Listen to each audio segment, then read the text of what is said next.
Good morning. I'm Phil Lackman, and welcome to Pathways to Success. I'm the CEO of the Independent Insurance Agents of Illinois, the state trade association for independent agents and brokers throughout the state, from the largest down to every Main Street independent agent in Illinois. Advocacy, education, hiring and retaining talent, compliance with laws and regulations, market access, networking are just some of the many benefits we provide independent agents throughout Illinois.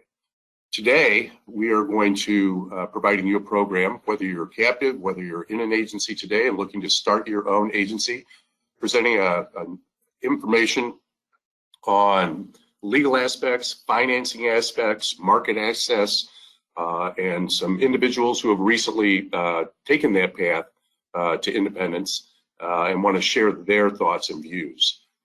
At this point in the program, we are going to start with the legal aspects, and I'm going to introduce Tim Collins and Amy Johnson with Hepler Broom.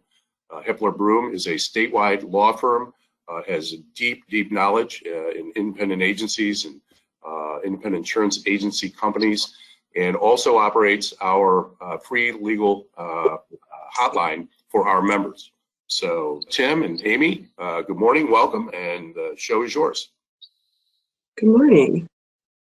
So as Tom and Lori said, my name is Timothy Collins. I am an attorney in the Chicago office of Hepler Broom, and my experience is a lot of corporate transactional work, employee issues that come up, including employment agreements, wrongful termination, and just general practice work and business transactional and litigation matters for the firm. Amy's also a partner in our Chicago office, and I can let her speak to her background in terms of the legal resources our firm would be able to assist with. My name is Amy Johnson. I'm a partner at Hepler Broom, and I am in the insurance services practice. I represent insurance companies and insurance agents in litigation and with respect to guidance and navigating through the contractual process and setting up a business. Tim and I have worked together with a number of insurance agents when they've been establishing their own business or purchasing one. I am essentially a contract lawyer, whether that's through litigation or negotiation or giving advice. So that aspect is such an incredibly important part of the process in establishing your own agency or purchasing one.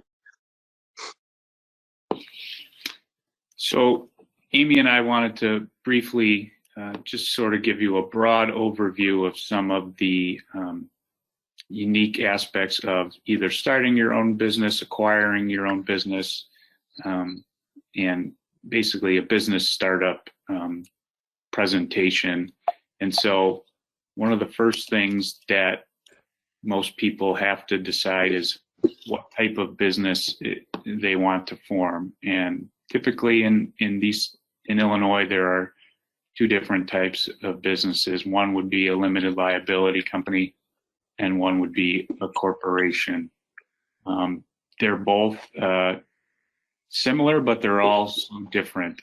So just briefly go over some of the key differences between the two. An LLC, as it stands for limited liability company, it is a member managed entity that protects the individuals who are the member managers of this company. Similarly, a corporation is also, it's a little different because it's owned by a corporate membership and board, and you're issued shares. Now, the unique difference between the two is in an LLC, your operating agreement essentially sets forth how the company is going to be structured, who can make the decisions for the company, and what ownership interest each member has in the company. So if you're starting your own business and it's simply going to be a sole proprietorship, you're going to be the only member. The LLC is typically how people will structure the business. If you have multiple parties who are planning on being the owner of the business and starting the business, then you tend to see people start corporations. And the reason for that is each individual is issued shares, and you can transfer those shares to the extent you want additional people to come in and be part of the corporation. So they're similar, but they're a little different. They're also tax different. In an LLC, you can run your taxes as a sole proprietorship, and you can, some people will report those income and losses personally. In a corporation, the corporation gets taxed, but also the owners of the company will get taxed as well. So there are some tax issues between the two entities that people sort of look at in determining what structure they want to go with to form their business. Initially, to sort of get the ball rolling on starting a business, you have to register with the Secretary of State. There are, online forms that get filled out and filed with the Secretary of State's office. You then identify a registered agent in the state of Illinois. It can be yourself at your business address, your personal address, but that basically allows people to send you correspondence, service of process, mailings in the state, and it's a requirement to having a business opened in Illinois. You have to submit a registered agent to the Secretary of State. There's also a process by which you, informing the entity, you obtain an EIN number, and that's through the IRS. And the EIN number for the business is essentially the Social Security number for an individual, but for the business. So it allows you to file tax returns, open bank accounts, things that you need to do to open these businesses.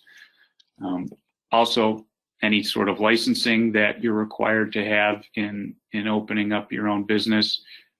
In the insurance industry, you can go through the IDFPR to make sure that your license are up to date. And so those are just some of the things to think about in terms of forming the business. We'll get to sort of the drafting of the articles of organization or incorporation a little bit later, but we'll move on to the next slide. And this is the business planning aspect. So in terms of starting one of these LLCs or corporations for your business, you either have to have, or you should have, an operating agreement, which is for an LLC, or a bylaws, which are for a corporation. And in those documents, you'll essentially set forth, who has the rights to manage the business. So I'll go back to the example again. If it's a sole proprietorship for an LLC, you're just going to be putting that John Doe has 100% ownership interest and all the rights to manage the business. You'll also probably put in there an ability to change the operating agreement and the structure of the LLC to the extent John Doe wants to bring on Jane Doe as a member and a partner. That will allow you then to add someone who can, sort of come into the business after you've started it. Similarly, if John and Jane are setting up the business initially, they can put in the operating agreement, they're 50-50 partners or whatever the structure may be. 75-25, 99-1%. However the business is going to be structured, it'll be set forth in the operating agreement. There are plenty of people who start their own business and forego drafting an operating agreement because they think it's a costly expense. I'm here to tell you it's not costly, and it's very important because if it's a multiple party entity that has interest and it's all done on a handshake deal and orally, there's going to be issues in running a business, and you want to make sure that everything is documented and papered so you can just go back to what was prepared at initially opening the company, and you can say, here's what we agreed to, and here's how the business is going to be run. So I would advise any person that is starting their own business to make sure that they have an operating agreement for their LLC in place, or similarly bylaws in place for a corporation. I'll jump in really quickly. Tim brings up a really good point with the operating agreement.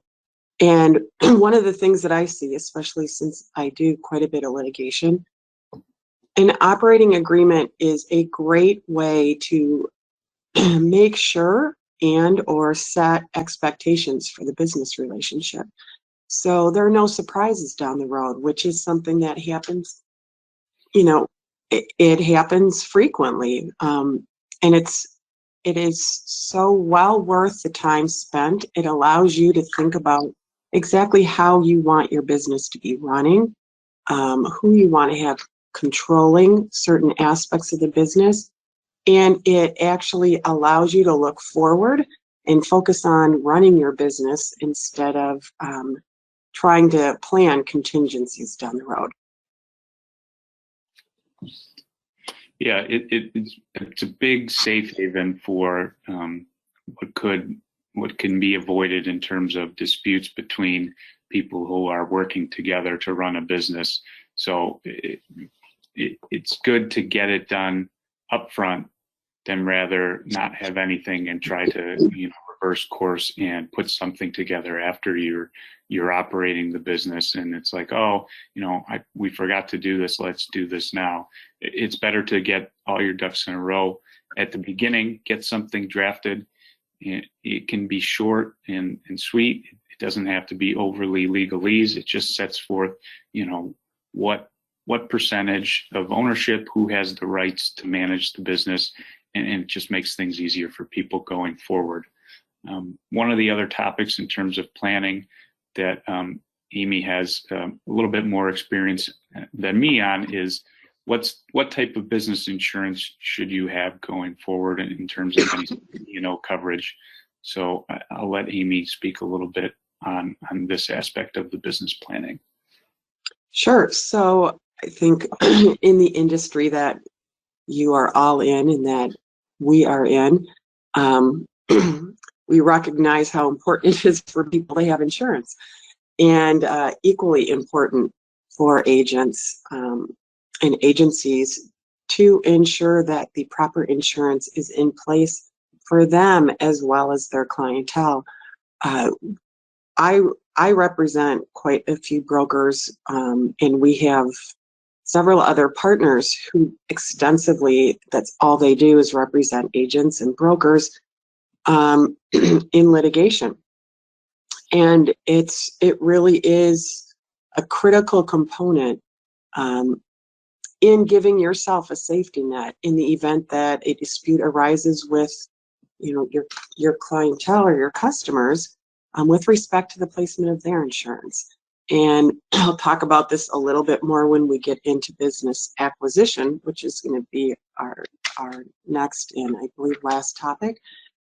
But it's critical to make sure you have appropriate limits, that if you are owning a building and running your agency, that you have insurance for the building, that you have insurance for your errors and omissions, that you have general liability insurance if you have people on your premises. It's just such an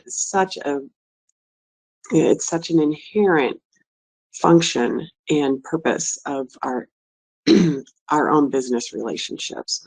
And I'll get into that a little bit more in the next slide.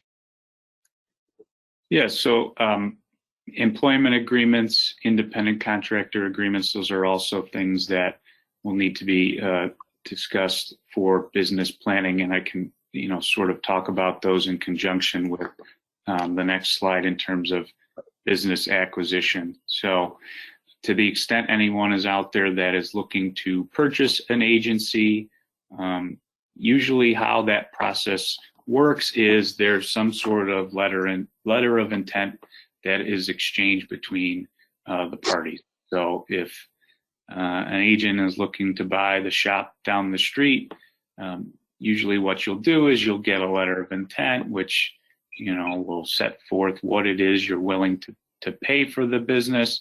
There'll be some confidentiality provisions in there so that the parties aren't going out there discussing, John Doe down the street said he'd pay, $1 million for the business. What would you be willing to buy my business for? So you like to keep these between the two parties as they try to, negotiate the terms of the letter of intent. Basically will form the framework for a sort of purchase agreement between the parties. Now, you can go several ways in terms of, figuring out the purchase price. You can ask the party that you're looking to purchase for, financial information, and he can disclose that to you. You can go 2, 3, 4, 5 years, however far back you need to feel comfortable with offering to purchase a property. I would say a good accountant is important in this aspect, who you can share that information with, to have them look at it to make sure that the business is, properly operating and doing its accounting properly. And typically in that letter of intent, that confidentiality provision will prevent you from disclosing those financials to anyone but either your attorney or your accountant. So that's sort of the initial document that gets prepared. A lot of times it's done verbally, but it's important, I think, when you're going to be spending a lot of money and buying someone's practice, to put it in writing and get a letter of intent. You then can use that letter of intent to have a purchase agreement drafted, and it usually is done one of two ways. For an LLC, it's typically an asset purchase agreement, and for a corporation, it's usually a stock purchase agreement because there are shares in a corporation. And these documents can be a little bit lengthy, but it includes important terms that you want in place to make sure what you're buying is what you think you're buying. So that agreement will include reps and warranties from the seller that says, the financial records that you reviewed are accurate, and this allows you the comfort level to spend the money that you're going to be spending to purchase their business. Other terms that are usually in this purchase agreement are non-compete, non-solicitation, and non-disparagement. So in purchasing a business, you don't want to purchase a business from Jane Doe and then Jane Doe just starts her own business right next door. So that's sort of the non-compete. Typically, you put in there a 5-year period in which the seller can't, start its own insurance agency within a certain mile radius. In the suburbs, you can go as far as 25 miles. In the more urban areas, you can go 5 to 10 miles, and some of the more rural areas you can even see over 50 miles. So that's sort of the non-compete. Similarly, the non-solicitation, you don't want Jane Doe, who sold her business to you, to then go start working with someone and then start to solicit your business or her business that she sold to you for her current new employer. Also, a non-disparagement, it basically allows each party to feel comfortable with the transaction, to where the seller isn't saying, hey, I sold my business, but John Doe's kind of a jerk, and so maybe you don't want to do business with them, and then you lose business that way. So these are all sort of added protections in purchasing a company that you want in place that are typical and standard for purchase agreements, but it gives you the comfort level to know that what you're buying you're going to be able to retain, and no one's going to be interfering with your business. There's also usually indemnification language in purchase agreements. So to the extent a seller makes a representation that says, these are my financials and I'm making $100,000 each year, and it turns out they were sending you bogus financial records and they were only making $10,000 a year. And, then there's a way to say to them, listen, you told me that you were making $100,000 and now you're only making $10,000. And so there's sort of an indemnification provision in the contract that would allow you to seek indemnification from the seller to say, I didn't get what I purchased. It also provides protection to the extent there are any claims out there that were against the seller that don't show up until after you complete your purchase. So to the extent the seller had an agreement with some vendor and she didn't disclose that agreement to you as the purchaser, and then the vendor comes to you after you buy the seller's business and says, hey, you owe me $100,000.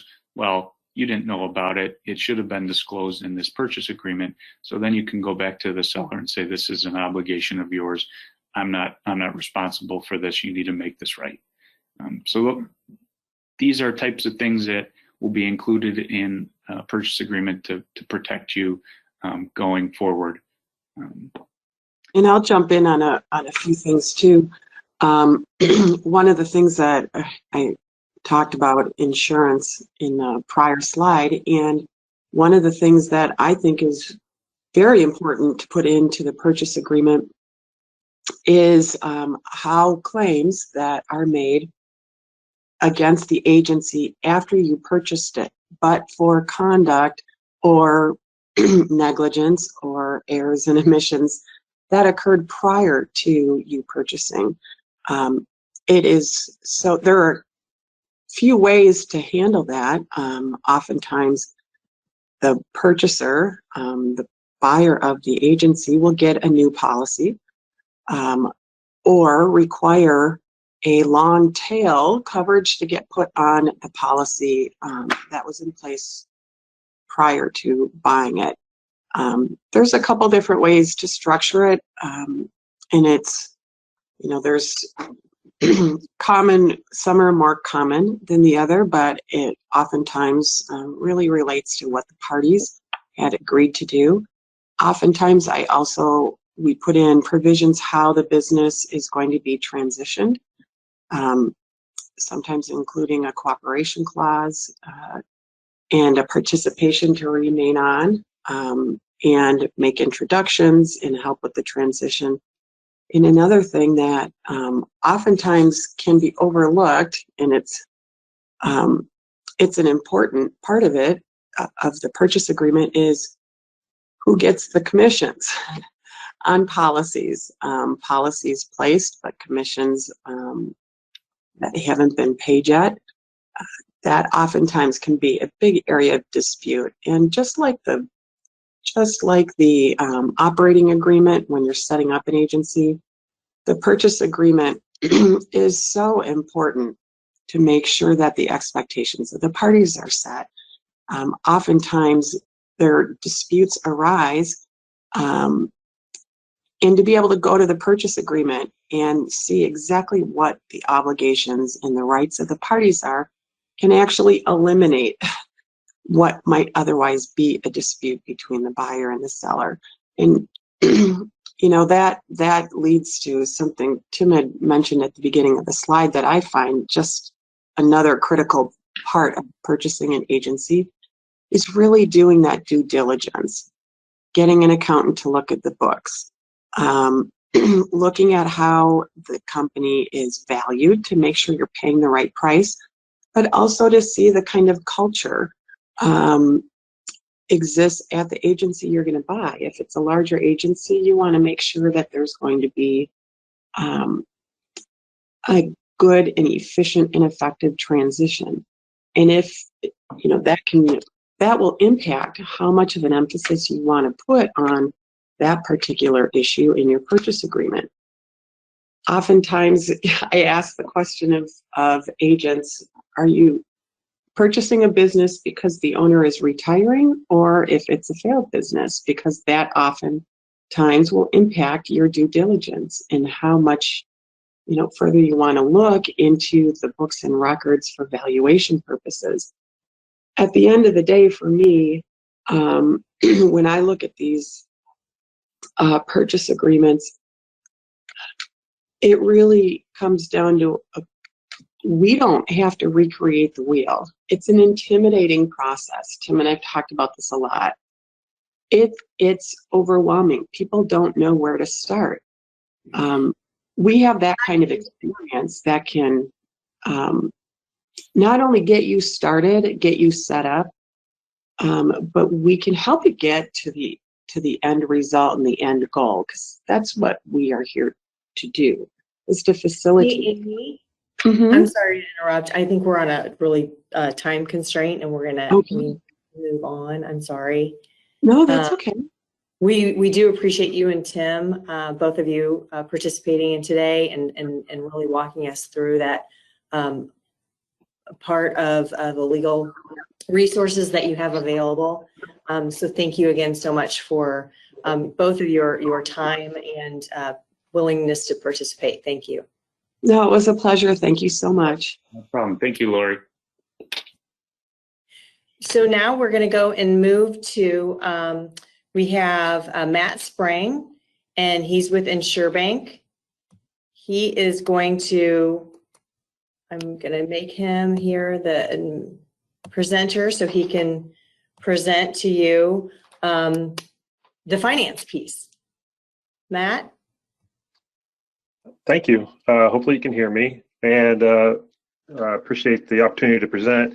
I know I'll continue with what Tim and Amy were mentioning. They're mentioning a lot of the things that we as a bank that's financing a lot of agency acquisitions. They're hitting on all the right points of things that need to be reviewed, especially the due diligence part and ironing out those details in that purchase agreement and the operating agreement, so that there's no questions later on. It helps avoid a lot of lawsuits and heartache, etc. So I'm going to talk quickly about accessing capital.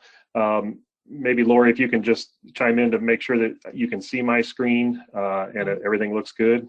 Yes, thank you, Matt. We can see your screen and hear you well. Okay, so I'm going to just go over where we're at today in terms of the banking industry as a whole, not really in detail, but just what it means to borrowers out there. And we'll talk a little bit about the process of obtaining a loan, whether you're starting out from scratch or if you're making an acquisition or buying into an agency. We can touch on all those areas. So make sure that you're armed with the right tools so that you can make good decisions and start in the right path in that regard. So commercial lending in general, I think what I want to talk about here is just to say that agency financing is a little bit unique, and so it is important to work with someone that has experience in that. Often your local community bank will be enough to be dangerous in helping you with maybe potentially using the SBA or something like that to help get you the financing. And the SBA would be a government program for small businesses that provides a guarantee of the loan that the bank makes to you. And so it's one option and something to certainly consider, especially in a startup scenario, because from our standpoint, we make loans using the book of business as collateral. If that book is at zero at the start, then there isn't collateral for us to attach to in a traditional sense. So we would look for other areas such as the cash injection from the buyer or from the borrower, or other real estate that might be collateral, or the SBA as a guarantee. So keep in mind that the book of business is the key to making these work. And if you're going to start at zero, then we need to build that so that you have the access to capital to move forward. There are lots of companies out there that you can look to for help. Some sources here are obvious. Often a seller will help finance based on their tax implications. They may not want to receive all the money right away. They can receive it over time if they provide a note to you, and we can partner that with a bank loan and equity injection from you, the buyer, are all sources that we can use to help a deal get done. Traditional banks, I mentioned that, so they don't see a tangible asset with insurance agencies. We at InsurBank, that renewable policy that is a commission stream, we treat that almost like real estate, and we leverage that to help you finance and grow the business. But these are some attributes that a typical bank would see and it would scratch their head about how do I structure this to make it fit a traditional bank loan, that small business loan that they would be doing any day. So agencies are a little unique in that regard because of it being an intangible, but it's a great business and one that we've wholeheartedly believe in and help agents every day with financing their opportunities. So where are we with interest rates? Interest rates are, it's actually a topic now. We haven't talked about interest rates for quite a while because it's been so low and just uneventful. I know if you think of your own checking account or savings account, nothing exciting to report there in terms of interest you're earning on those accounts. But that's changing with inflation, where it's at, with the supply chain issues still being a struggle. That has driven rates higher. And so the Federal Reserve is doing their job to control that by, starting up the monetary policy engine of raising the rates to curb that inflation. So that they've already been doing that. Just beginning of the month, they raised it another 50 basis points, and we think that'll continue throughout the year. So as rates go higher, you can expect that things will move and change. Some people will tighten, others will open up to deals to be made, because now alternative investments are, they're dusting off their choices for investments and taking a look at, okay, now that rates are changing, where should I be putting my money? So all that creates a little bit of opportunity, but also when we look at the cash flow of underwriting a deal to make sure that the purchase that you're making of another agency works, you need to consider the financing costs, because interest rates it's gonna be more expensive to borrow money as we move on these next several months. If there is something you're looking at, I would say lock it in now, whether it's buying a house or buying an agency, whatever it is, you're going to see rates continue to rise. So time is of the essence in terms of taking advantage of that while rates are still on their way up, rather than borrowing when they get up to their peak. And we don't know when that peak will be, but there's certainly a lot of information you can read about when that might happen. So where should you start if you're starting from scratch, or if you're looking to buy into an agency, or you have an acquisition opportunity? Financial health personally is always very important to any bank as they assess your potential to borrow money. Having a strong personal credit score. I know it sounds very basic, but it can be challenging if you're not paying your personal bills. It's harder for a bank to say, gee, we think they're good for $1 million on this business loan. So you want to review your personal finances and make sure you're in good health there, that you're ready to take on the risk of buying a business or starting a business, that you have cash flow adequate to meet your business plan that you've put together, but also for operation of 6 months beyond, if that business plan doesn't come to fruition at the same speed that you think it will, so that you have the capital available to keep the business going, because there can be rocky and bumpy starts, and you need to be able to push through that and have the capital to do so, to get you to the point where you're building that book of business that's got the commission coming in that pays the bills. So telling that story of where you're at now and where you're looking to go and what opportunity you see is really important. Whether you call it a business plan or a story or just the facts of where you're at, whether that's starting from scratch or buying another agency, really important to have those ducks in a row, so that you present yourself to the lender as having been thoughtful about how you've put this together. Tim and Amy mentioned from a legal standpoint, having all that already figured out, even if it's not necessarily on paper yet, you haven't spent that money yet maybe, but you've made those choices demonstrating that to your lender is important to know who the players are, how it's going to work, how the business is going to be structured. Tim or Amy, I can't forget who, I don't remember who mentioned having an accountant that can assess the projection that you put together, that can help you build a projection that says, here's how we see the cash flows in and out, and the P&L looking over the 1 year, 3 year, 5 year in their business plan.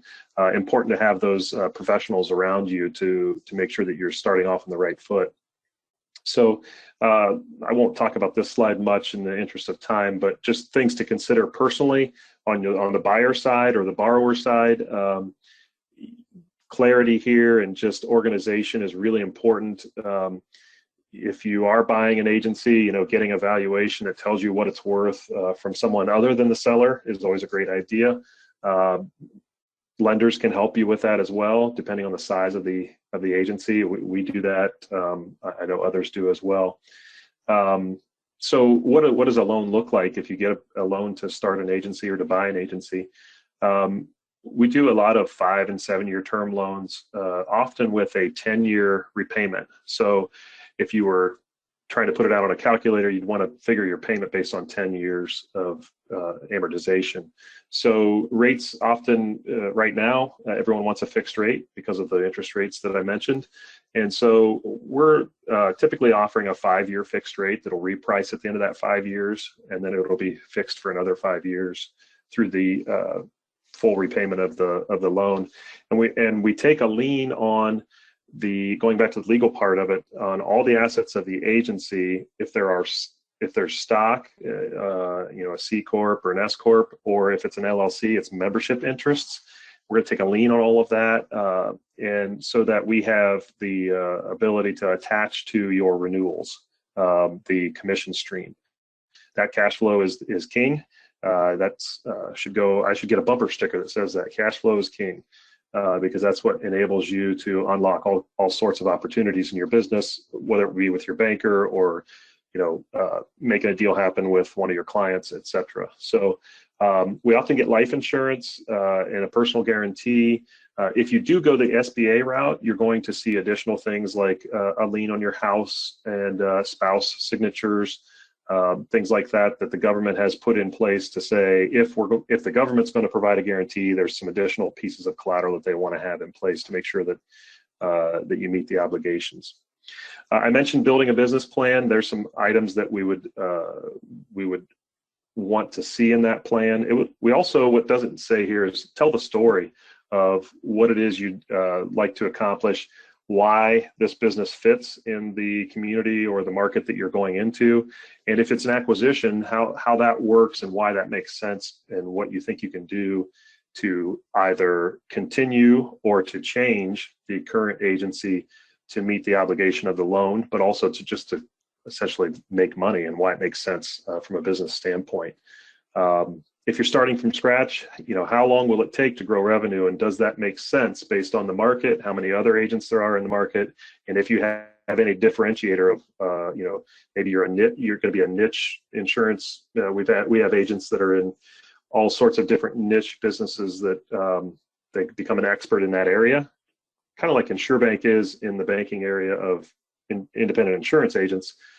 Agents are often a niche in a certain industry, and they find an in, and that really can spike their revenue growth beyond normal, traditional revenue, organic growth. From our perspective, we're going to assess all of this information to determine your ability to repay the loan. Made some bullet points here about what might, how we review that. I would say, that one point here, realistic assumptions in your forecast. We see a lot of this. So if it's something is out of whack, we're going to say, gee, are you sure you're able to hit that number? Or that doesn't seem like enough expense for your insurance cost or your legal cost, et cetera. But some items to consider that the bank is going to be looking at to assess your loan. If you're buying another agency, we heard Tim and Amy mention due diligence, culture, employees are important to review. And clients, what's in the book of business? Will you be able to keep those clients? How many of those will go away when you buy the agency? And if you're starting from scratch, what clients are you targeting, and how long do you think it'll take to get there? I think I already mentioned that, but some items there to review at the different carriers that the agency might have, and just what the attributes of the book look like are always going to be important. So some FAQs on how this might look. I'll just quickly run down through these. The process can take anywhere from you've got everything ready and it takes us 4 weeks, or a bank 4 or 5 weeks from first conversation to funding the loan. Some of them take 6 months, some of them take a year, depending on how well all the information comes together. How do I know if I qualify? I would say an upfront conversation. Does the money part of it, do the numbers make sense? Do you have an ability to repay the loan that's easily found? That's important for you to be honest with yourself about that piece of it. What affects rates and terms? One word: risk. If we think it's riskier, the rate's going to be higher, because again, we're investing in the business. And then when I say we, I'm just saying banks in general. So the less risk, the better deal the loan might look like on paper. And will a bank lend 100% of a purchase? We do often. If the value of the agency is worth more than the part what you're paying or what you're borrowing from us, or if you already own a portion of the agency and you're just looking to buy the rest of it, often you can use your existing ownership as collateral and make that 100% financing. If you don't have the necessary info, you need to work to collect it. Get the right professionals around you, as we mentioned: attorney, accountant, banker. Start to build all of those pieces, parts. You don't have to have it all together when you have the first conversation. That's finding professionals that will help you with advice and checklists and how to get there are important. What do I have to guarantee the loan? Why do I have to guarantee the loan? That is, if the business doesn't repay, we want you to personally be on the hook to repay it, because we're putting money out there. I think that's fairly obvious. And then the prepayment penalties, that's if you pay it earlier than you thought. From our standpoint, we charge prepayment penalties if you go refinance it with another lender. If you're just having success, you're knocking down that loan quicker than we anticipated, we're fine with that, because you're going to come back to us to do the next thing. And so we don't charge penalties for those kinds of things. Things to consider: I said seek out advice from professionals. Be prepared to borrow before you need it. Do your homework and have some thought put into the financial part of it, in terms of what revenue can you generate on what time frame and what your basic expenses are going to be. And that gives you a great start on what to remember. Our website has information, articles, etc., about things to think about. There's no shortage of that out in the marketplace, but of course I'm directing you there. And that's the slides that I just sped through as quickly as I could. Want to make sure that I answer any questions that might come up, but other than that, Lori, I'll turn it back to you. No, thank you, Matt. We really appreciate you taking the time out of your day to help with this finance piece. A lot of great information there. So, and thank you very much. If there's anything else you'd like to share, otherwise, I will turn it over to, this is Tom Ross sitting next to me. He is Director of Membership Services here at the Independent Insurance Agents of Illinois. He's going to talk a little bit about market access. Here we go, you're on. See, they can't teach an old dog new tricks. As Lori said, Lori and I are the marketing team for Illinois. That's fine. Lori and I are the marketing team for Illinois, for the IIA.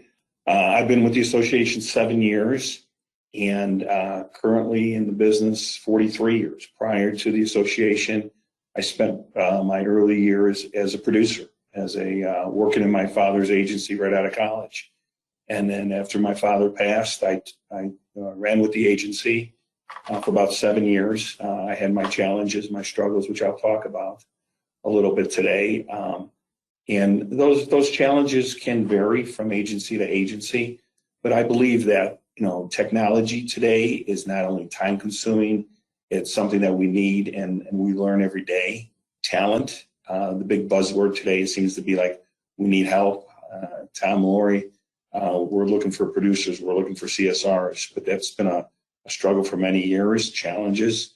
And what I'm going to spend most of our time on today is what we call market access, working with our carriers. We are independent insurance agents, but we need to work with our direct companies. For the most part, the best thing to do is to get direct market access. As a startup agency, as a new producer, it's difficult.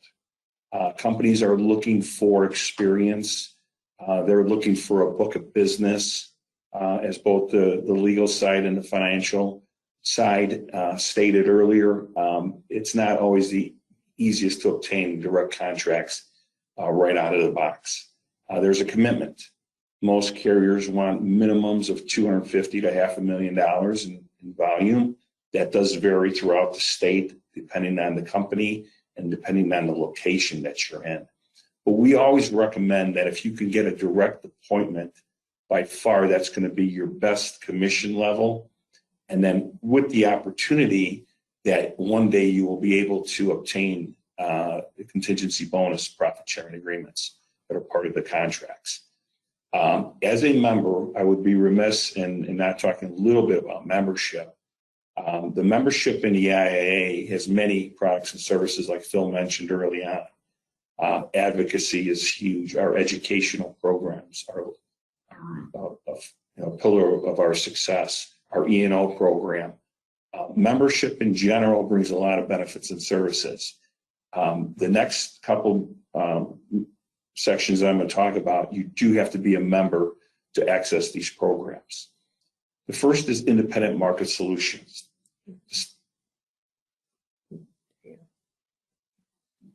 Thank you. IMS, we started about 5 years ago with 13 other states. IMS is a portal product that the agency can go right in, quote the product.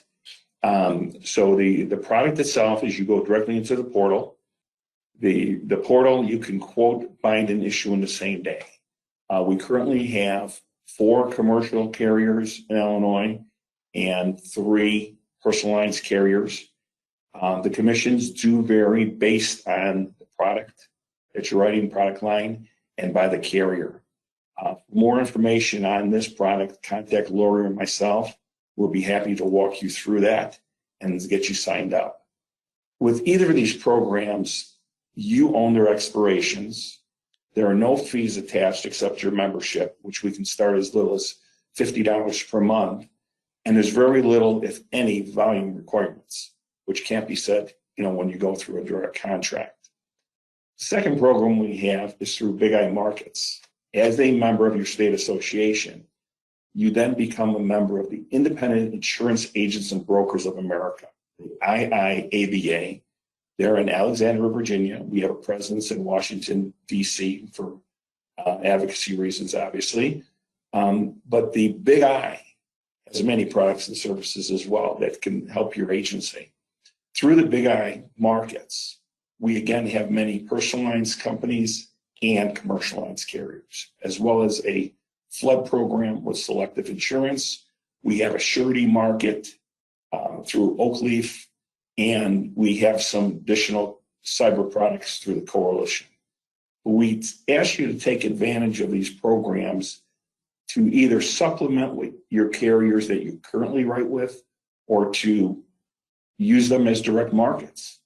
With the Big I Market programs, you do have to submit the application, and our turnaround time is currently 48 hours is our target for any quotations. So that lead time you have to build into your prospect or your renewal quote, that it will take a couple of days to get back to your client with that information. We're hoping that somewhere down the road that may change, but for right now, the Big I is on a submit basis, similar to an MGA approach. Also, they write in all 50 states. So as long as you're licensed in other states, you would be able to utilize Big I Markets for in all 50 states. Good point. And then here on the screen, like I said, no fees, no minimums, and you own your expirations. Obviously, the carriers in both programs like to see a steady flow of business, profitable business. A lot of times agencies turn to us because it's the last resort, maybe on a high risk type of account. That's not always the case. These are preferred companies with preferred rates. So again, keep that in mind, that we're not what I would classify as a dumping ground or like a pool program. The next I want to talk about is our Surplus Lines Association. There's many of our vendors are part of the association under our associate member program. I mention this because this is a way to access additional markets. Most of the carriers do pay a flat 10% commission, but it's another access for any startup or an existing agency to access markets that your primary markets will not write for various reasons of loss ratio, maybe a niche piece of business like a contractor or a roofing contractor, for instance, or trucking classifications. So the wholesale operations are available. And again, a lot of this information is on our website. Feel free to reach out again to Lori and I for any information. The last piece of our presentation with market access is the aggregators referred to as alliance programs. We work with many of the aggregators here in the state. They're our partners. We deal with them on a daily basis. But we ask that if you join an alliance program, please understand the contract, read that contract, make sure that you understand that contract, because there's various clauses in there that owners of expirations, if there is a withdrawal from the program earlier than presented in the contract. So just be aware of them. The alliance programs are a way to access additional carriers in your agency. There's various fees that are involved or commission splits, as well as our programs. But we do encourage a startup agency to at least do their due diligence and to look at that option. Through the AIS program, part of the IIA of Illinois, we also have RLI Insurance Company.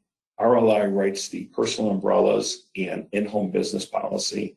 And we also have a work comp program that has access to 12 work comp carriers in the state of Illinois. So please remember that when looking to place business that either with a carrier that you don't represent or someone that may be on a broker record letter. Carol Wilson or Janet White can help you out in the AIS department. I would like to mention our E&O program. We have two markets for E&O, Utica and Swiss Re. Those two can be presented to your E&O coverage can be presented to Carol or Janet. We'd be happy to take a look at that as well. Now I'm going to turn it back to Lori. We are going to now switch it over to some panelists. So if those that are on, we have Brad Leonard. He is with BOS Insurance Services. And we have Jessica Holder with Eclipse Insurance Agency and Eric Held with Held Insurance Agency. So we are going to kind of just listen to their story. They have gone through this as well, and kind of just hear a little bit from them. And Brad, if you want to go ahead and start first. Fantastic. Thanks, Lori. Yeah, so just a little backstory on me. Out of college, I did study at Illinois State for insurance and business. But right out of college, I went into the banking industry, actually here at Bank of Springfield. Did that for about 7 years just to kind of learn the ropes of, just the community and business. It was probably the best decision I could have made, just to get in a different industry. But I always knew I wanted to do the independent. So I went to an independent agency here in Springfield. I was with them for about 9-10 years, learned from some great owners there. And we were acquired by a larger agency, and I just decided about a year ago that I was going to go out and do my own thing. So what my first step was to reach out to the various independent agencies in town that were still kind of the small mom and pop shops that I wanted to kind of see, hey, put my feelers out there and see what's out there. Had some great offers, but it seemed like it was kind of the same rules that had been played against before. And there was no guarantee that, hey, at the end of the day, that acquisition wasn't going to be down the road 10 years from now and I'd be in the same situation I was. So I did still have my relationship with the Bank of Springfield. I know they had kind of dabbled in trying to do a PNC agency. Had the conversations with them. They knew what my book looked like and what my relationships were. And I really didn't know if I wanted to go on the personal ownership side myself. They were willing to help me finance it and go through that process. But I felt with the market access, with marketing, HR, IT, all the tools they had internally, and a financial backer internally, so I could get kind of hit the ground running when I got in here. It was the best decision for me. And I'm going on a year right now this month, and it's been a great success so far for my first year into the industry. Did you want me to go on any of those questions more, Lori, or do you just... Why don't we'll flip over to Eric next, Okay. and then we'll come back to some of those questions. Okay. Thanks, Brad. Yeah. Eric? No. Hey, appreciate you having me on here. Yeah, I started out in the insurance industry back in 2000. I went as a life insurance agent with Northwestern Mutual. About a year and a half into that, I was recruited away to the captive side with Farmers Insurance, and I spent about 18 and a half years there before making the switch to the IA side. For my side, I ended up choosing working through a network. For me, that worked out well because I had access to really to multiple carriers, quite a few of them, because you kind of gain access to that entire network's carriers. In addition to those effectively the bonus money that you're able to get working through those carriers. So that's the direction I kind of went in. For me, it's been about a little bit over 2 years now, and I think I've told Tom before this, should have done this 15 years ago. I'm a lot happier than where I'm at right now on the independent side versus where I was on the captive side. Great, thank you, Eric. Jessica, would you like to say a little about your journey? Sure. My husband and I were both financial reps with Country Financial, a captive carrier, you all know. In 2018, we decided that we wanted to go independent. We had gotten married that year, we had children, and we wanted to make sure that we left a legacy for our children and had an environment that we could work together and grow together and better help our clients. So it'll be 4 years this year, and it just started out the two of us. It was some tough times.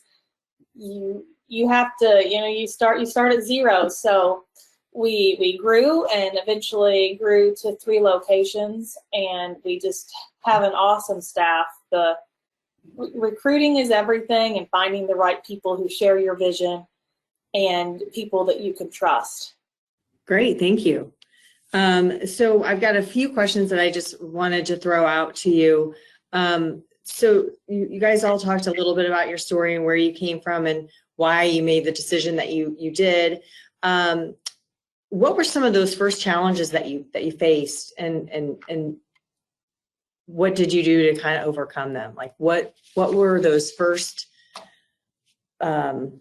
issues that you might have come across, and how did you get pushed through, or what helped you get through that? You want me And to go first? sure, Brad. Okay.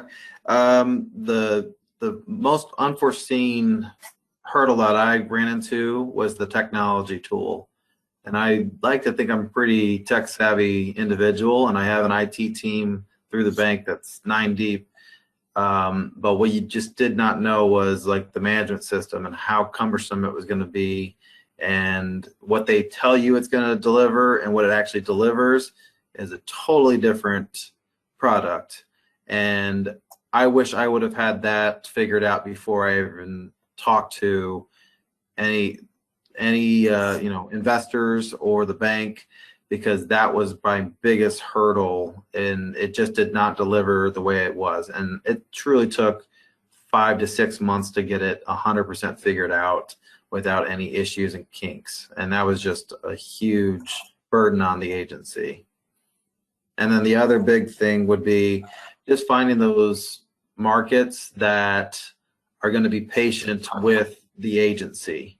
Let them understand, hey, we're going to be growing. We're going from scratch, but we want to have someone who's going to be willing to be in the long haul for us, and that, hey, we're going to remember that you were the first in place to get us here. So when we grow, like Jessica, that, hey, we're going to be loyal to you. You guys are going to be our flagship market, but you have to be willing to grow with us and be patient with us. I can't have that, that pressure on us every day. Where's the volume? Where's the volume? It's not that we don't want to write business. It's just that we have so many other things that we have to do to get this agency up and running with talent and other issues that you just are unforeseen. Great, thank you.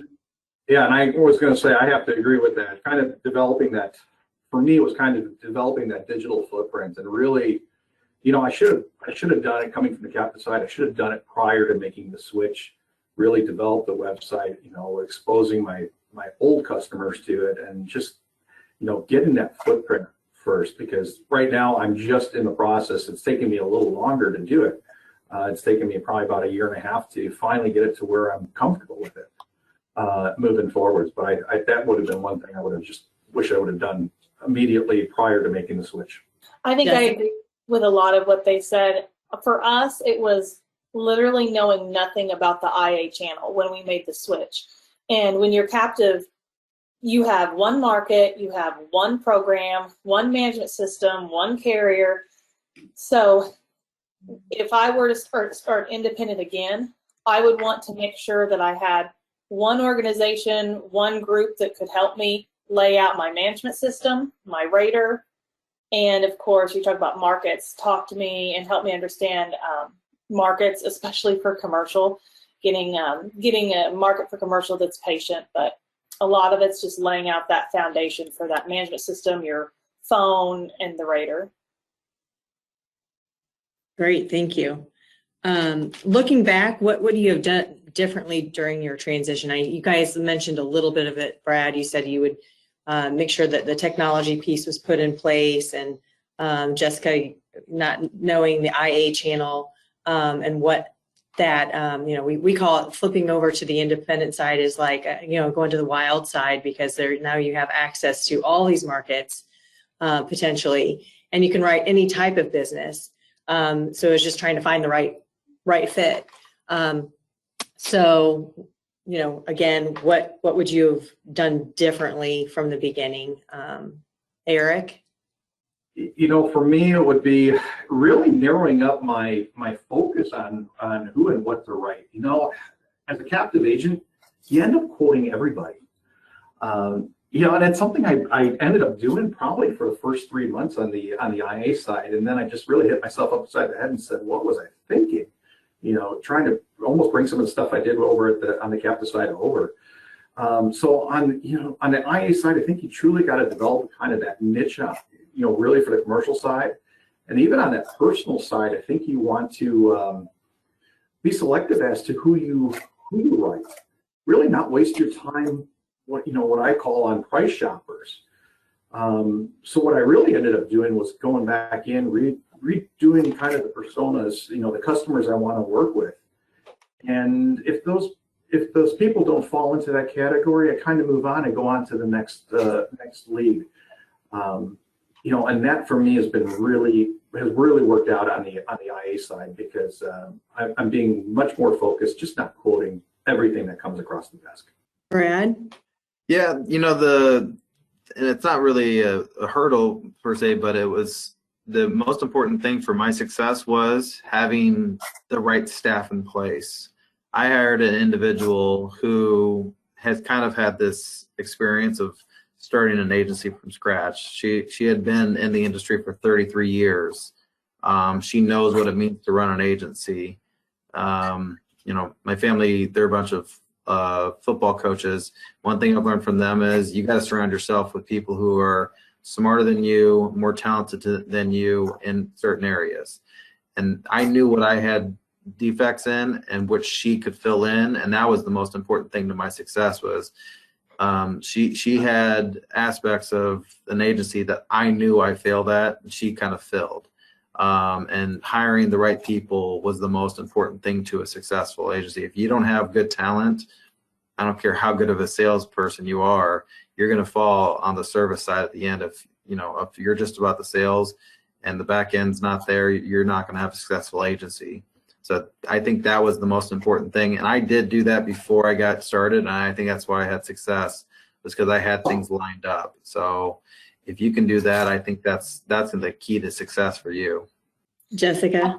I think for us, we got started and we knew that we had to make money, we had to sell. And like mentioned earlier, we wrote everybody we could, even though we probably shouldn't. But we just wrote all this business, but we weren't really keeping track of the commissions that were coming in into our management system. We weren't doing a good job at entering in policies that didn't download into our management system. So we ended up coming up on being a year and a half in business, and there was a lot of backtracking to do to make sure that we had the correct information in our system, because we knew when we looked at it, we said, hey, we know this isn't the correct amount of money that we should be, it should be coming in with our commissions. It's not matching our bank statements. It's not matching. At the time we had paper files. We don't now, but it's not matching our paper files. So if I were to go back and start all over, I would make sure that I knew exactly how to reconcile my commission, make sure policies are entered in the system, and that way you grow from the ground and it all be correct. Great, thank you. One other question that I was going to bring up is, so those that you're, the audience, what advice would you give them if they're like teetering or they're just kind of interested, and they don't know, like, they're obviously here, they want to listen to a little bit of what we have, but they're kind of on that, They're not ready to pull the they're trigger not really yet. ready to pull the trigger, or what advice would you give them? I would say, one of the best tools for me was the IIA, not to toot your own horn, but, just asking, you two and Brett and Phil, just ask them to kind of, hey, how's this going to work? Is this still working for me? What are all my options? And, when you guys got me in contact with a lot of other agencies that have done this, it made me kind of feel more at ease, and just talk to other, people out in the country that have had success, and they'll be honest with you and tell you exactly, how hard it's going to be, and, where you guys can fall short, where you, just kind of get an assessment for you, and, just be as blunt as possible with the association, and they can fill in, say, yeah, we can help you with this, or we can't help you with that. I think that was the best thing, just opening up to the association and using the tools that are available to us through them. Thank you. Thank you for that. Eric? Yeah, I kind of have to agree with that. It's having conversations with a lot of IAs ahead of time. And while I was, while I was having those conversations with those people, they were telling me, they made the transition. They were telling me how extremely happy they were that they did it. And the bottom line, they all told me, you make the switch, it's all going to be okay. And I have to agree with them, 2.5 years into, not even 2.5 years, almost 2.5 years going into this. It's something, like I said before, I wish I did it 15 years ago, because my family and I would have been better off. The agency would have been better off. It's going to take work again, and you have to realize that. You may be starting a scratch agency like I did again. I started a scratch agency when I was with farmers, and now I started a scratch agency again. And, it's just being persistent, making a plan, sticking to it. Modifying it as you need it, and find mentors, ask questions, and just keep learning. all I can tell you, if you do make that switch, it's going to be okay. I think you'll end up being very happy making that transition. Great, thank you, Eric. Jessica? Step one, reach out to the association and say, hey, I want to go independent. Do you know some agents that I can talk to about what it looked like for them? And number two, you just have to do it. And that was mentioned before. Just do it. The longer you wait, the further you get in deep with your current captive agency, the more, some places have built up retirement to the captive agency. The more retirement you lose, and then that's time that you lose, where that's money that you can make back. Wonderful. I appreciate all three of you taking the time out of your days to talk with us and share your input and your journey. And we're just really happy that you all are doing super well, and we congratulate you on making your moves and the future that you have to look forward to. Yeah. Tom? Saying like Lori said, you guys are success stories. We love working with you. We do a lot of, Lori and I currently do a lot of work with startup agencies and captive independents and people breaking away from other agencies. So we wanted to put on this presentation to help people in this industry succeed. So it's all about helping others. Any final last thoughts or suggestions or anything from Eric, Brad, or Jessica? I think as mentioned before, if you want to do it, you just have to do it. Reach out to other agents through the association and be ready for some big changes when you're flipping from that one side of the coin of captive to independent. Just be ready, be flexible, be prepared for anything. Anything last from you, Brad?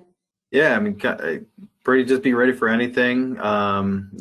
Yes, independent kind of, I truly am an independent where I try to do a little of everything, but what I've learned from other successful agents is know what you're great at, know your niche, and focus on that niche. Don't try to do everything, because when you try to do everything, you're not going to master anything. So you need to really just be very specific. If trucking is your specialty, focus on trucking. If personal lines is that, focus on that. Now, yeah, you're available for those other lines, but don't try to do everything, because that's going to just sink you basically. So just stay in your lane, do what you're best at, know what you're good at, and that'll be the key to success. Thank you. Eric, any last final thoughts? No, for me, just like I said, just having been captive for so long, it's going back to what's said earlier. Just do it. You're going to be extremely happy making that switch. Some of those issues that you end up having on the captive side, a lot of us don't like talking about, and I'm going to bring up that word, it's cost. And that's kind of one of the problems on the captive side. I truly don't feel that's an issue on the IA side. For me, price is a non-issue. I get back to focusing on my customers, making sure that they got the right coverage. Makes my customers happy, makes me happy. By the time it's all done, I'm just happy being on the IA side. Thank you. Well, again, we appreciate you taking time out of your day to talk with us today. Thanks, everybody.